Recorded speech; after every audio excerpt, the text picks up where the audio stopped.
social anthropologist and political ecologist, Dr. Huff. Thanks for joining us today. Oh, thank you. I'm glad to be here. Thank you. So our main topic is the February 15th International Conspiracy Anniversary. So what are your views on that event and the consequent 22 years solitary incarceration of Abdullah Ocalan on Imralı Island? What are your comments on international conspiracy? I think that the anniversary of the international conspiracy is a really important time to reflect on not just the fact that it happened, but the massive consequences that it's had for not just people living in Turkey, Kurdish people and others, but also geopolitics in general.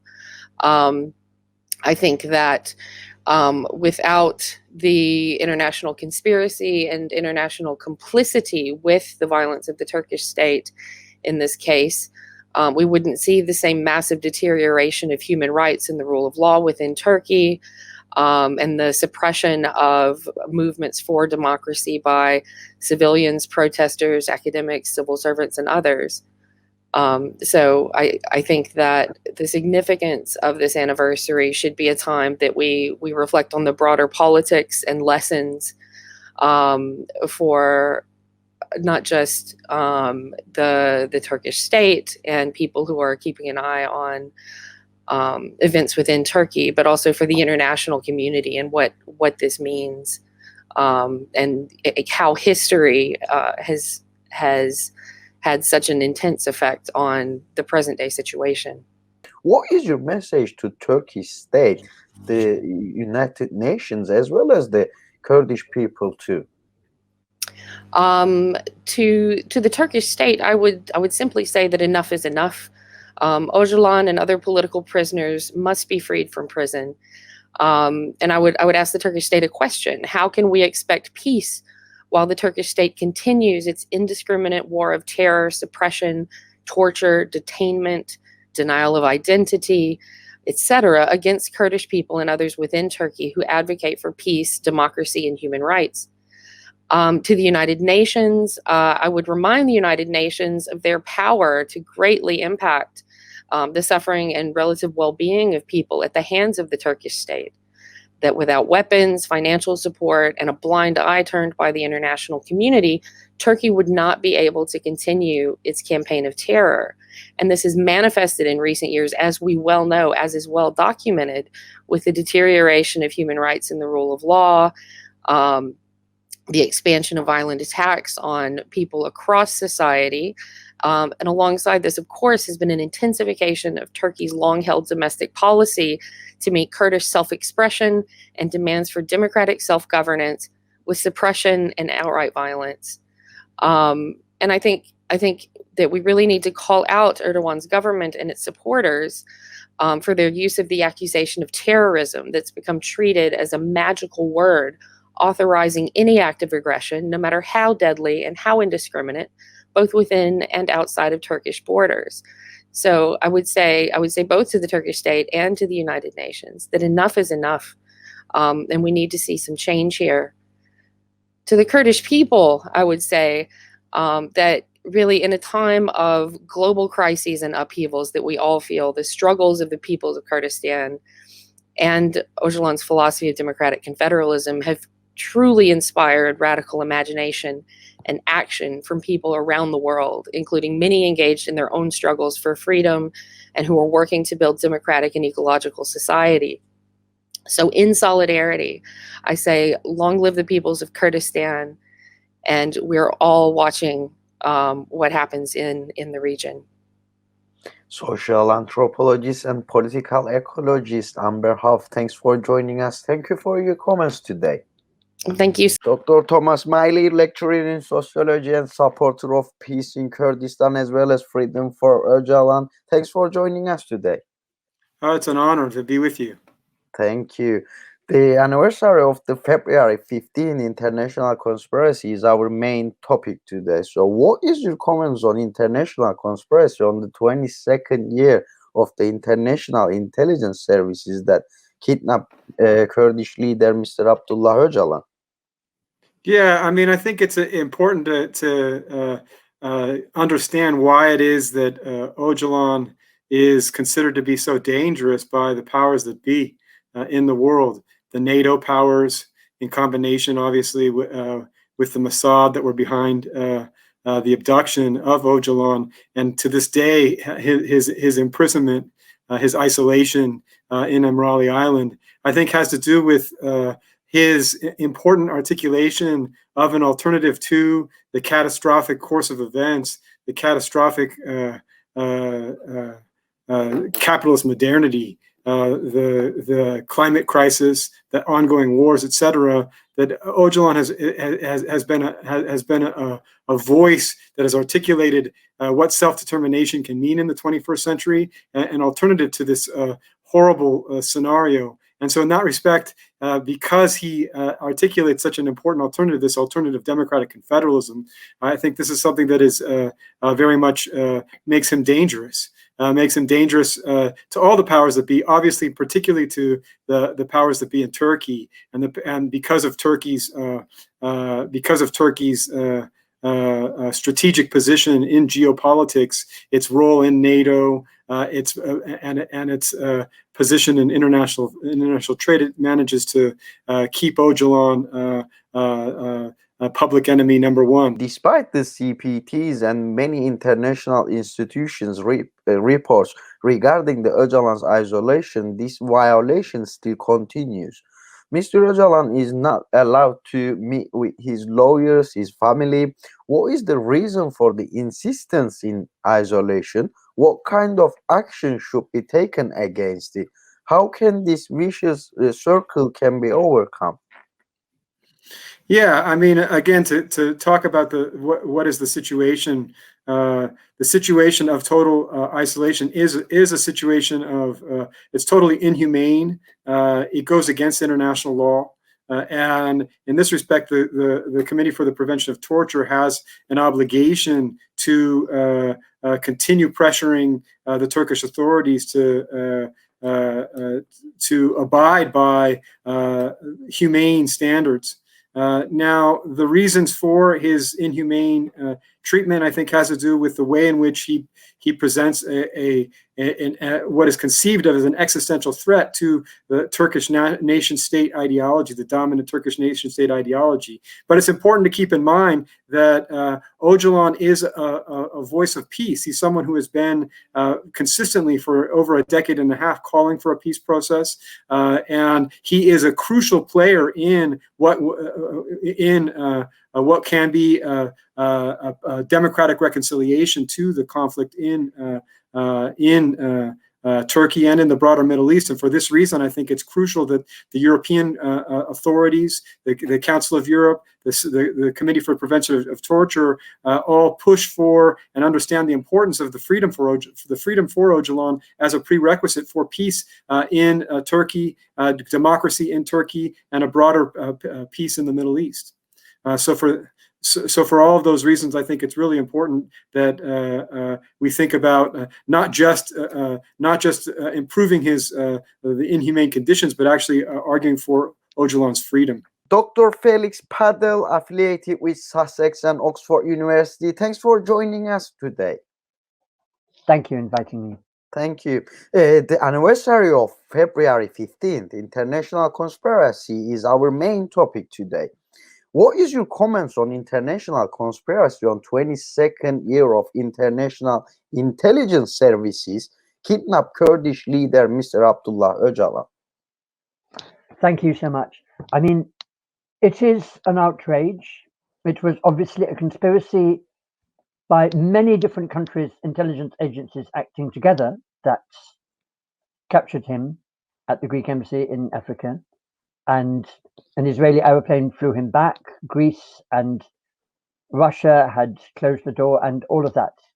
And it shows I think the threat that the Kurds represent in the mind of the mainstream, that they cannot tolerate a rival model of democracy, because to me, as for the Kurdish people, Öcalan represents such a huge hope for humanity, because he has actually offered a different model of democracy and a model that ends the nationalism potentially with democratic confederalism, and a model that ends patriarchy with genealogy.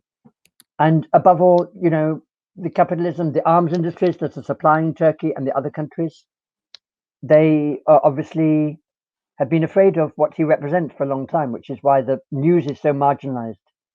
It is something everybody ought to know, how he was captured 22 years ago and has been held in solitary confinement since then against all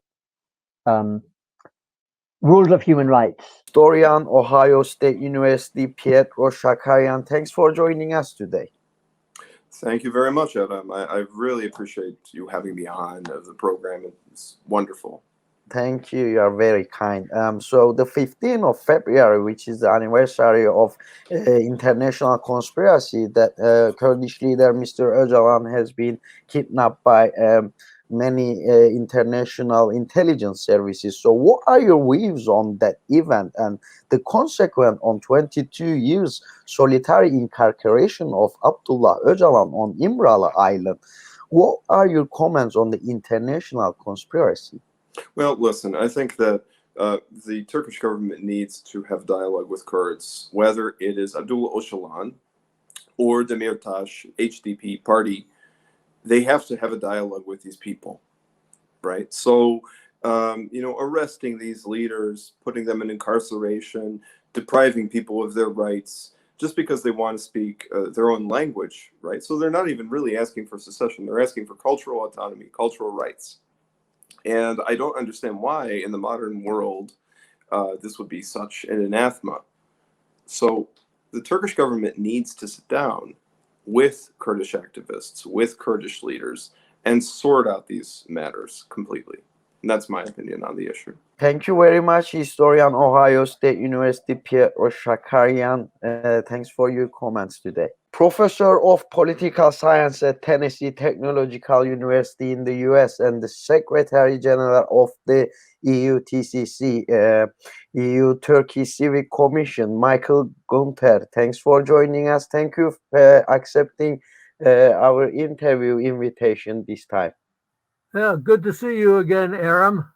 Thank you. So our main topic is the anniversary of the February 15 international conspiracy. The anniversary of 15 is approaching. So what is your comments on the international conspiracy on the 22nd year of the international intelligence services kidnapped Kurdish leader Mr. Abdullah Öcalan?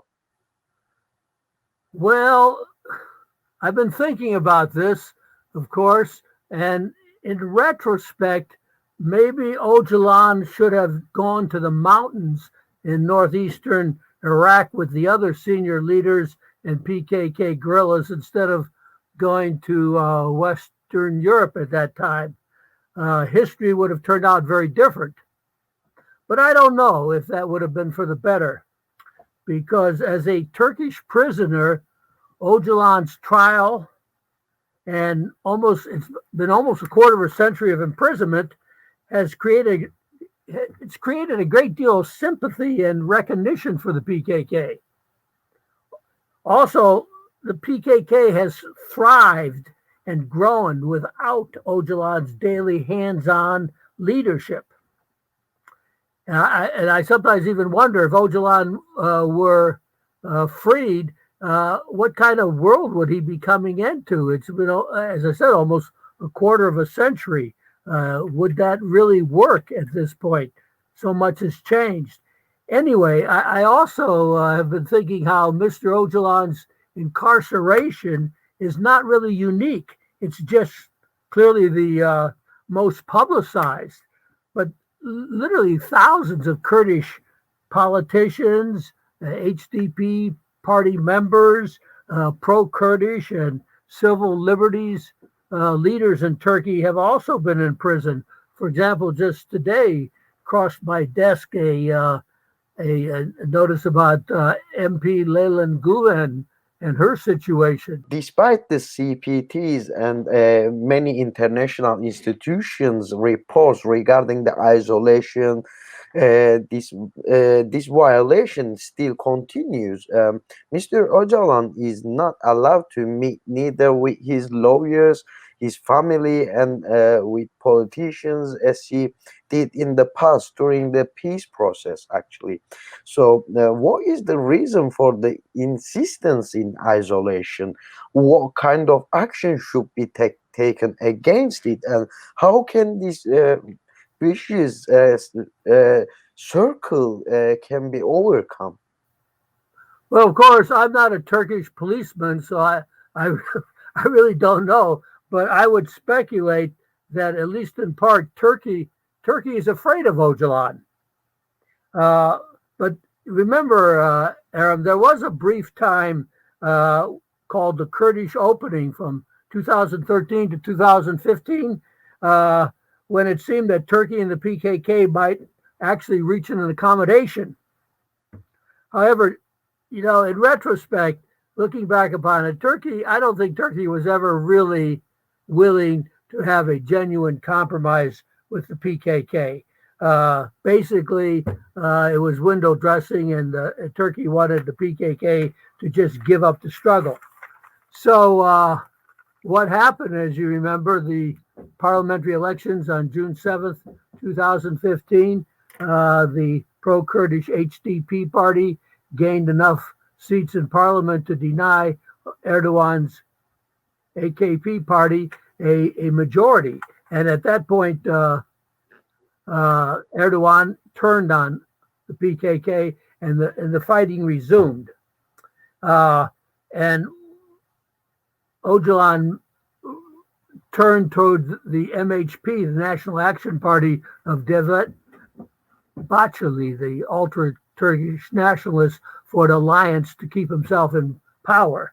So I think it's difficult to conceive Erdogan at this point breaking the alliance with the MHP, Bahçeli, and going back to somehow negotiating with the PKK, because Turkish politics are basically nationalists, and it's the alliance with Bahçeli that keeps Erdogan in power, not some type of an agreement with the PKK. Professor of political science at Tennessee Technological University in the US and the Secretary General of the EU-TCC Commission, Michael Gunter. Thanks for accepting our interview invitation and for your comments today. Okay, good luck to you. Thank you.